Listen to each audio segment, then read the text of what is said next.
ஓம் சரவண பவ. வேல் இருக்க வினை இல்லை, மயில் இருக்க பயமும் இல்லை.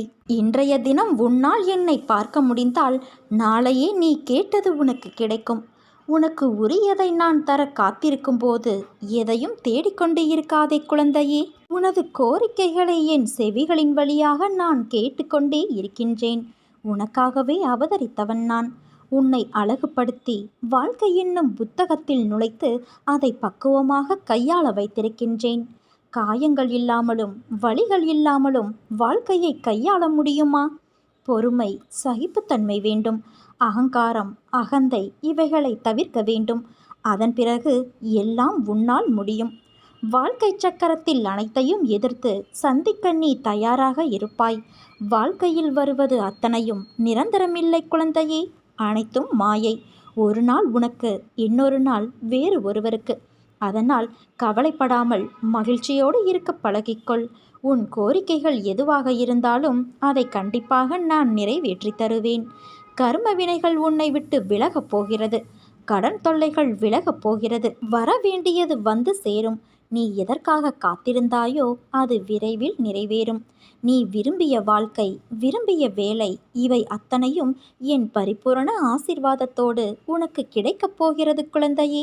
இனி நீ கொடி கட்டி பறக்கப் போகிறாய். கஷ்டப்படுகிறேன், என்னிடம் இல்லை, எப்படி தருவேன்? எதற்காக தர வேண்டும்? எதற்காக செய்ய வேண்டும்? இப்படி பேசுவதை இன்றோடு தவிர்த்துவிடு. நான் இருக்கும்போது கடுகளவும் கலங்காதே. உன்னை எவரிடத்திலும் நான் விட்டு கொடுக்க மாட்டேன். எந்த நேரத்திலும் கைவிட மாட்டேன். நலமாக இருக்கிறேன், முடிந்ததை செய்கிறேன், முயற்சிக்கின்றேன், தருகிறேன் இப்படி சொல்ல பழகிக்கொள். என்னை சரணாகதியடைந்தால் நான் உன்னை பாதுகாப்பேன் தங்கமே. பொறுமையாக இரு. உனக்காக நான் உன் அம்மாவாகவும் அப்பாவாகவும் உனக்கு ஒரு நல்ல நண்பனாகவும் நல்ல குருவாகவும் நான் இருப்பேன். ஏன் இப்படி உன்னை நீ கடுமையாக வருத்தி கொள்கிறாய்? நீ இப்படி உன் உடலை வருத்தி கொண்டு என்னை வழிபடாதே. நான் உனக்கு துணையாக உன்னுள்ளேயே தான் இருக்கின்றேன். அப்படி இருக்கையில் நீ படும் துயரங்களை நான் அறிய மாட்டேனா? நான் உன் வேண்டுதலை என்றும் அலட்சியப்படுத்தியது கிடையாது. ஆனால் நீ இப்படி உன்னை வருத்தி கொள்வதை என்னால் தாங்கிக் கொள்ள முடியவில்லை. உன் மனதில் இருப்பதை நான் அறிவேன். உன்னை சூழ்ந்துள்ள துயரங்களிலிருந்து தப்பிப்பது எப்படி என யோசித்து தூக்கம் வராமல் தவிக்கின்றாய். உன்னை எல்லோரும் அவமானப்படுத்துவது போலவும், கைவிட்டது போலவும், எல்லாமே இருந்தும் எதுவுமே இல்லாதது போலவும், எல்லோரும் இருந்தும் அனாதை போலவும் நீ இப்போது உணர்கின்றாய். அனைத்தையும் நான் அறிவேன் குழந்தையே. சங்கடங்களை நினைத்து நம்பிக்கை இழக்கின்ற காலகட்டத்தில்தான் நீ இருக்கின்றாய். உன் கர்ம வினைகளின்படி இது உனக்கு உண்மையான சோதனையான காலம்தான். நான் இல்லை என்று கூறவில்லை. ஆனால் உன் கரும வினைகளை அழித்து அதை உனக்கு சாதனை காலமாக மாற்றத்தான் நான் இங்கு போராடி கொண்டு இருக்கிறேன். இன்னும் சிறிது காலத்திற்கு சங்கடங்களை சகித்துக்கொள். உன் நம்பிக்கை என்னும் சக்தியை ஒன்று திரட்டி உன் துயரங்களை கண்டு அஞ்சாமல் போராடு. இது நீ திடமான சிந்தையை தக்க வைத்து கொள்ள வேண்டிய காலகட்டம்.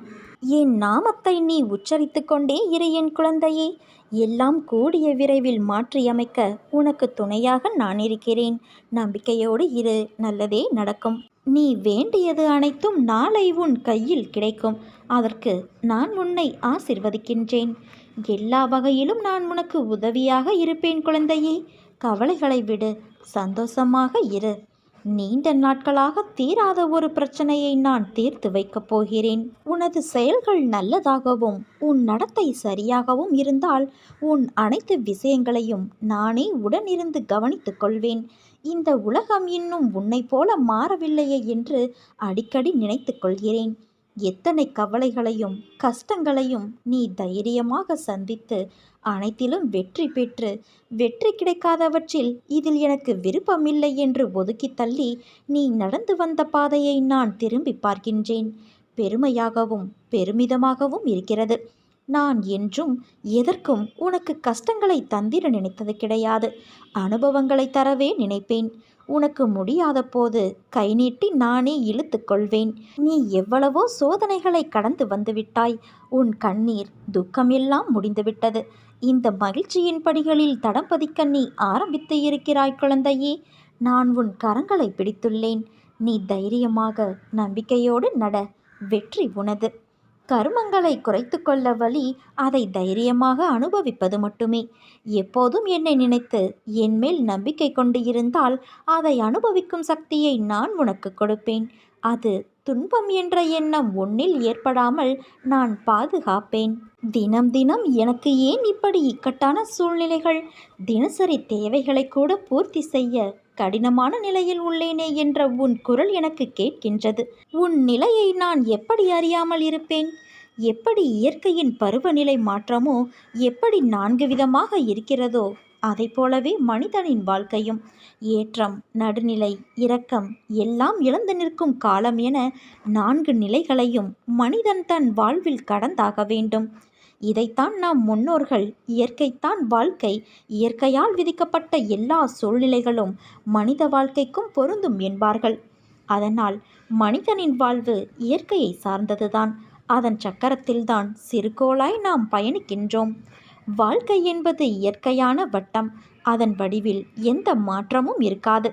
நிர்ணயிக்கப்பட்ட விதிமுறைகள் அதற்கு எல்லோரும் ஒன்றுதான். யாரிடமும் அதற்கு பேதம் கிடையாது.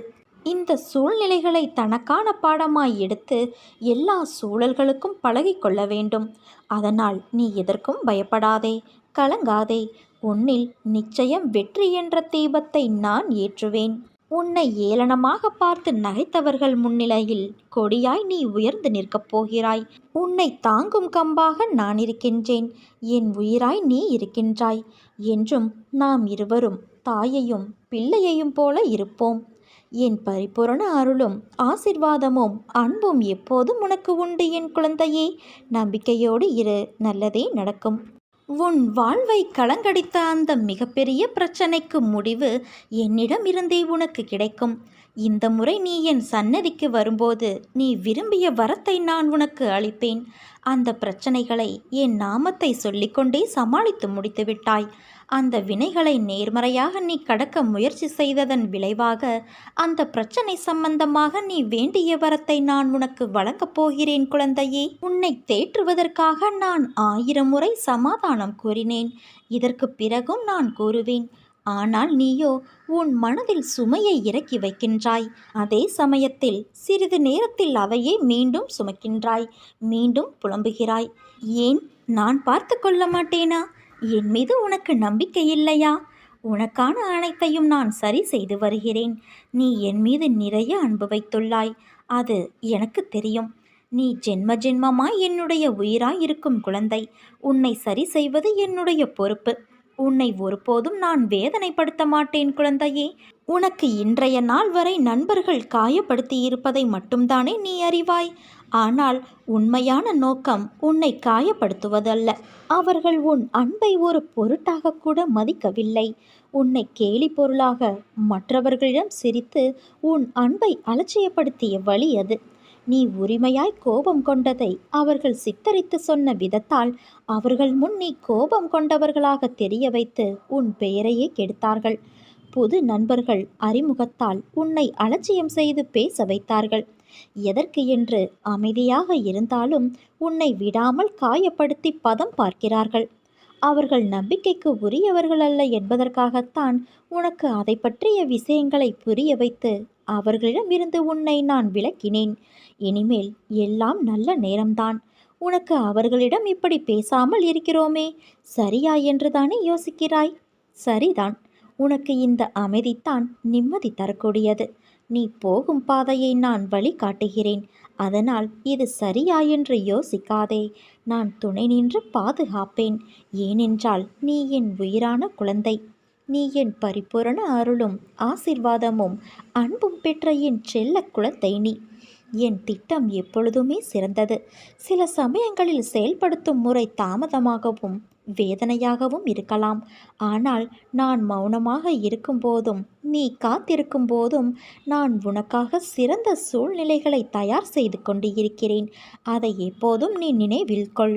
நீ கண் கலங்கும் போது கை கொடுத்து ஆறுதல் படுத்த நான் இருக்கும்போது எந்த துன்பம் உன்னை நெருங்கினாலும் புன்னகையோடு எதிர்கொள். நான் உன்னோடு தான் உனக்கு துணையாக இருக்கிறேன் என்ற நம்பிக்கையில். நான் உன்னை காக்க வைக்கிறேன் என்று நினைக்காதே குழந்தையே. காத்திருப்பதின் பலனை நீ அறியும்போது நீயே கண்கலங்குவாய். அதற்கான காலத்தை அடைய நீ நெருங்கிக் கொண்டு இருக்கிறாய். நம்பிக்கையோடு இரு, நல்லதே நடக்கும்.